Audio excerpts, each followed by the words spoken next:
श्रीमद् भागवत जी की कथा संत कुमारों ने देवसी नारद जी को माध्यम बना करके इस कथा को सुनाया, जिस कथा को हम और आप लेकर के बैठे हुए हैं। वेद वेदांत घोषै गीता पाठे प्रबोधितम। संपूर्ण गीता पढ़ने से जितना पुण्य प्राप्त होता है, भागवत जी का एक श्लोक सुनने से उतने फल की प्राप्ति होती है। गीता जी में 700 श्लोक है, गीता जी में 18 अध्याय है। संपूर्ण गीता सुनने और पढ़ने से जितने फल की प्राप्ति होती है, भागवत जी का एक शब्द सुनने से उतने, एक श्लोक सुनने से उतने फल की प्राप्ति हो जाती है। श्रीमद्भागवतानापः तत्कथम बोधयिष्यति तथा कथास्तु वेदार्थम श्लोके श्लोके पदे पदे। श्रीमद्भागवत जी वेद उपनिषदों का एक एक शब्द सार गर्भित है। वेदोपनिषदाम सारा जाता भागवती कथा। भागवत सुनने का मतलब है संपूर्ण वेद उपनिषद पुराण ग्रंथों को सबको सुन लिया। सबको सुनने से जो प्राप्त होता है, भागवत जी को सुनने से उतने फल की प्राप्ति हो जाती है। संत कुमार जी ऐसी भागवत जी के बारे में बोले, उसकी महिमा के बारे में बोले। कहा तुम इस कथा को सुनिए। प्रमुख परीक्षित का कलावा है, वो देवसी नारद जी के हाथ में बांधा गया। इस कथा को सुनने के लिए और भी बहुत ऋषि महर्षि चल करके आए। कितना सुंदर वर्णन है। कहा गया है कि कहीं भागवत की कथा होती है, निमंत्रण नौते की बिल्कुल जरूरत नहीं है। यहाँ तो यहाँ तक वर्णन किया मैंने, पूर्व में भी इस बात का वर्णन किया है कि कथा करारा हो कोई, नौता ना आवे, निमंत्रण ना आवे। यहाँ तक वर्णन है कि हम कथा सुनने को जाएं और हमें बाजू पकड़ करके उठा करके उधर फेंक दे, फिर आके बैठ जाओ, फिर उठा दे, फिर आके बैठ जाओ, फिर उठा दे, फिर आके बैठ जाओ। इतने पर भी भागवत जी की कथा नहीं छोड़नी चाहिए।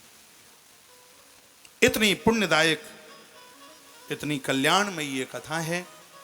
लेकिन ये सुनने को तो तब मिले, ये पुण्यों का प्रभाव जब ऊपर बढ़े। भृगुर वशिष्ठा चवनस्य गौतमो मेधा तिथ्रदेव बलदेवरातहु रामस्तथा गात शाकलऊ मृकंड पुत्रा त्यज पिप्पलादा। वर्णन किया गया है कि भृगु वशिष्ठ च्यवन और गौतम ये सब इस कथा में आकर के बैठ गए। 2 मिनट इस भागवत की महिमा को आप सुन लीजिए, अच्छा लगेगा। लिखा है कि ना गंगा न गया काशी पुष्करम ना प्रयागकम। जो लोग कभी गंगा नहीं गए, काशी नहीं गए, इतनी जगह जाना चाहिए। गया जी अपने एरिया में उसका इतना प्रभाव नहीं है, लोगों को अनभिज्ञता है, लोगों को जानकारी नहीं है। जिसने अपने माता पिता का खजाना लिया है, अपने पूर्वजों का लिया है, उन लोगों को एक बार अपने जीवन में श्री गया जी की यात्रा जरूर करनी चाहिए। खानदान परिवार में कोई आत्महत्या करके, फांसी लगाकर, जल गल के कैसे भी किसी की मृत्यु हुई है, यदि उसके परिवार का कोई गया जी जाता है तो उनको मुक्ति मिल जाती है। इतना बड़ा धाम है, इतना बड़ा तीर्थ है श्री गया जी का। बिहार प्रदेश में है, फल्गु माता की नदी पर है। भागवत जी में भी वर्णन किया गया है कि गया का भारी महत्व है। गया और दूसरे शब्द में श्री प्रयागराज, जहाँ त्रिवेणी का पावन संगम है। इससे भी पूर्वज यहाँ की यात्रा से मुक्त हो जाते हैं। एक है पुष्कर, एक है बद्रीनाथ। ये जगह ऐसी हैं जो पूर्वजों का कल्याण करने वाली हैं। लेकिन अब यहाँ जो लिखा है वो सुनिए। लिखा है ना गंगा न गया काशी पुष्करम ना प्रयागकम। जो स्वयं और जिनके पुरखे जो गया जी नहीं जा पाए, पुष्कर नहीं जा पाए, प्रयागराज नहीं जा पाए, लेकिन जिनके माध्यम से श्रीमद् भागवत का आयोजन हुआ है, लोगों को भागवत की कथा सुनाई है, उनके पुरखे मुक्त हो जाते हैं, उनको संपूर्ण तीर्थ करने का सौभाग्य प्राप्त हो जाता है। भागवत जी की इतनी बड़ी महिमा है। और सुनिए, अश्वमेध सहस्त्राणि वाजपेयी शतानि च सुख शास्त्र कथाया शाकलाम नाहन्ति षोडशी। अश्वमेध यज्ञ, वाजपेयी यज्ञ 16वें हिस्से के बराबर भी नहीं है भागवत जी के सामने। भागवत की इतनी बड़ी महिमा है। श्लोकार्धम श्लोक पादम वा नित्यम भागवतोद्भवम। 7 दिन की कथा लोग पूरा समय ना सुन पाए, एक आध श्लोक भी सुन लें तो भी भागवत जी कल्याण कर देती है। तुलसी चा बसंत पुरुषोत्तम एव च जीवन भर कंठ में तुलसी पहनने से जो पुण्य प्राप्त होता है। पद्म पुराण में वर्णन है कि तुलसी के बिना पिया गया रक्त का घूंट, पानी का घूंट रक्त से भी गिरा हुआ है, वो मांस में सना हुआ खून है, ऐसा पद्म पुराण में। सबको जो सद्भा, चाहे वैधव्य, स्त्री, पुरुष, बच्चा, बूढ़ा, कोई भी है, सबके कंठ में तुलसी हो। हम लोग तुलसी पहनते हैं, तुलसी है, कंठ में तुलसी है। तुलसी के बिना पिया गया पानी रक्त के घूंट की तरह है। वर्णन क्या है कि जिंदगी भर तुलसी पहनने से जो पुण्य प्राप्त होता है, श्रीमद् भागवत की कथा सुनने से उतने फल की प्राप्ति हो जाती है। भागवत कराने के बाद में और कुछ कराने के लिए बकाया नहीं बचता। ये नई बात है और मैं प्रमाण करके कह रहा हूं, मेरी बात कोई काट सके तो काट इस बात को। मैं बोल रहा हूं, निवेदन कर रहा हूं कि जिंदगी भर तुलसी कंठ में पहन करके पिया गया पानी भगवान सालराम का चरणोदक होता है, और उससे जितना फल प्राप्त होता है उतना फल सप्ताह भागवत दे देती है। इसलिए समझदार लोगों को चाहिए कि भागवत जैसी पवित्र कथा को नहीं छोड़ना चाहिए। लाख काम एक तरफा हो जाएं, लेकिन भागवत जैसे ग्रंथ की पवित्र कथा हमसे दूर न हो, इसके महात्म्य में बताया जा रहा है। भागवत को न छोड़ें। वैष्णवांश विरक्तांश न्यासिनो ब्रह्मचारिण मुख्य भागे स्तास्ते चतग्रे नारदस्तता। ये धरती का परम वैष्णव वही है जिसका ध्यान, जिसका समर्पण श्रीमद् भागवत के प्रति है। भागवत की तो पूजा घर घर में होनी चाहिए। वैष्णवों की 4-5 पहचानें क्या क्या है। जिसके घर में एकादशी का व्रत होता है वो परम वैष्णव है। जिसके घर से गौ माता को रोटी निकलती है, चंदिया निकलती है, वो परम वैष्णव है। आज इस संस्कृति के ऊपर बहुत बड़ा कुठाराघात हुआ है। हम छोटे छोटे थे तब अम्मा कहती थी लला पहली रोटी गैया के खाजे, लेकिन ये सब छूट गए बिल्कुल। मैं देश के बड़े भूभाग पर जाता हूँ, देसी गैया नहीं मिलती।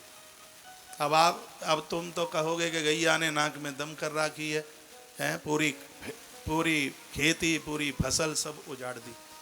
तो वो गैया का वो और की नहीं भैया, दूध निकाल के दोहे के और वह छोड़ दें, ये अपराध ये लोग ही कमा रहे हैं। वो गैया कहीं से नहीं है, वो अपराधी यही तो लोग हैं। मैंने गरुण पुराण में पढ़ा है, व्यक्ति चाहे जितना धर्म सत्कर्म कर ले, लेकिन बैतरणी से पार होने के लिए मृत्यु से पहले उसके हाथ में गाय की पूंछ पकड़ानी ही पड़ेगी। कल्याण नहीं है उसके बिना। बड़ी सुंदर सुंदर भैया बात कही गई। परम वैष्णव वो है जिसके घर से चंदिया गैया को निकले। एकादशी का व्रत हो जिसके घर में तुलसी की पूजा होती है, उसको परम वैष्णव उसको कहा गया है। आज मैंने एकादशी के बारे में 2-4-5 बातें आपको बोली हैं। और एक बात मैं और निवेदन कर दूं, एकादशी का जब उद्यापन होता है तो एकादशी मैया अपने भक्त की ऋणी हो जाती है। कभी आप पुरी जगन्नाथ जाना, एकादशी मैया एक छोटे से मंदिर में उल्टी लटक रही है। मैंने आज से 15 साल पहले वहाँ के पुजारी जी को पूछा कि ये मंदिर में माँ एकादशी उल्टी क्यों? तो वहाँ के पुजारी ने जवाब दिया कि लोग उपवास करते करते चले गए, उद्यापन नहीं किया, और ये कष्ट माँ ग्यारस को ये भोगना पड़ रहा है। नारद पुराण के अंतर्गत वर्णन है कि जिनके घर से कोई पूर्वज पुरखे ग्यारस का व्रत करते हुए गए हैं, उनके बच्चे और उनके परिवारी जनों को चाहिए कि वो एकादशी का उद्यापन अपने पुरखों के निमित्त करें। एकादशी के व्रत का उद्यापन होना ही चाहिए। और मैं एक बार फिर कहूँगा, जिन्होंने ग्यारस का व्रत किया है, उद्यापन किया है, मृत्यु के समय पर पाँव में कांटा लगे इतना भी कष्ट उनको नहीं होता, ऐसा नारद पुराण अंतर्गत वर्णन है। श्रीमद् भागवत के भी 9वें स्कंद में राजा अम्बरीश की कथा में बहुत कुछ उसके बारे में वर्णन किया है। जब हम वहाँ पहुँचेंगे तो उसके बारे में मैं जरूर निवेदन करूँगा। आजन्म मात्रमपि येन सठेन किंचित, ये भागवत जी की महिमा बताई जा रही है। बताया जा रहा है कि आजन्म मात्रमपि येन सठेन किंचित शास्त्रम विदाय सुख शास्त्र कथान पीता चांडाल बच्च खरवदवत तेन नीतम मिथ्या स्वजन्म जननी जन दुख भाजा। आजन्म मात्रमपि येन सठेन किंचित, जिसने मनुष्य जीवन धारण किया, मनुष्य जीवन लिया, जिसने जीवन में कभी भगवान की कथा नहीं सुनी, उनके लिए वर्णन किया वो चांडाल हैं, वो वजन ढोने वाले खर। खर तो आप जानते ही हैं, हाँ? क्या 11वां चचा को घोड़ा, खर, खोता, वैशाख नंदन, ये इसके सब पर्यायवाची शब्द है। तो आजन्म मात्र पियेन सड़ेन किंची चित्तम विदाय सुख शास्त्र कथान पीता। जिन्होंने भागवत जैसे पवित्र ग्रंथ की कथा नहीं सुनी और जो कोई कथा कराता है उसमें उसने व्यवधान किया, उसमें उसने रोक लगाई, किसी भी प्रकार का व्यवधान किया, भागवत का प्रमाण है मरने के बाद उसको चांडाल बनना पड़ेगा, उसकी दुर्गति हो जाएगी। इसलिए कोई सत्कर्म करे, पवित्र कोई यज्ञ आयोजन करावे, भूल करके भी उसमें किसी भी प्रकार का व्यवधान न हो। मैं आग्रह पूर्वक निवेदन करूंगा, कोई मंदिर जावे, तीर्थ जावे, संतों से मिलने को जावे, भगवान की कथा में जावे, भूल करके भी रोकना मत। जय और विजय के संग ऐसा ही तो हुआ, वही रावण कुंभकर्ण आकर के बने। कथा आएगी तीसरे स्कंद में।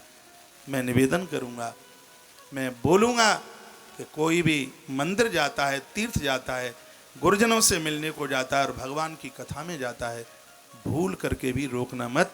श्रीमद् भागवत जी के महात्म्य के तीसरे अध्याय में जहां इस महात्म्य का वर्णन किया जा रहा है, कहा जा रहा है जीवक्षभो निगतता सदपाप कर्मा ये न श्रुतम सुकथा वचनम न किंचित। वर्णन है कि भगवान सुखदेव की वाणी जिसको भाई नहीं है, एक जन्म को नहीं अनेकानेक जन्मों का पाप करता हुआ व्यक्ति आया है, तब वो ना खुद कथा सुनता ना दूसरों को कथा सुनने देता। सत्येन ब्रह्मचर्येण सर्वदा श्रवणम मतम असक्त्वात् कलौ बुद्धो विशेषोत्र सुखा गया। एक कथा का फल 100 गुना प्राप्त होता है जो जमीन पर सोकर कथा सुनता है। रात्रि को जमीन पर सोए, खटिया बिस्तरा प्रयोग में न ले, जमीन पर सोए, पत्तल पर भोजन करे। वर्णन किया है इसमें धुला हुआ वस्त्र पहनकर उपवास करके या एक बार भोजन करके कथा सुने। इसमें लिखा है कि दूध पीकर, घी पीकर अन्न भी पेट में ना जावे, सिर्फ दूध पी करके ही उसने पूरी कथा को सुना है तो उसकी एक कथा 100 कथाओं के बराबर होती है। इसमें वर्णन है। मैं बहुत बड़ा बड़भागी हूँ, भाग्यशाली हूँ, मुझे 2.5 साल से ज़्यादा हो गया है सिर्फ और सिर्फ दूध, धोखे से भी अन्न नहीं खाया, सिर्फ दूध।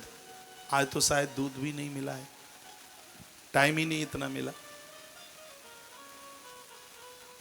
तो मैं बहुत खुश हूँ, बहुत प्रसन्न हूँ। लगता है कि रोटियां तो आदत है, आदत में बात आ जाती है इसलिए लोग रोटी खाते हैं। लोग कहते हैं रोटी के बिना काम चलता नहीं है, चलता है, उसके प्रमाण में मैं बैठा हूँ। 2.5 साल से अन्न नहीं खाया, बिल्कुल दूध के ऊपर 2.5 साल हो गया है।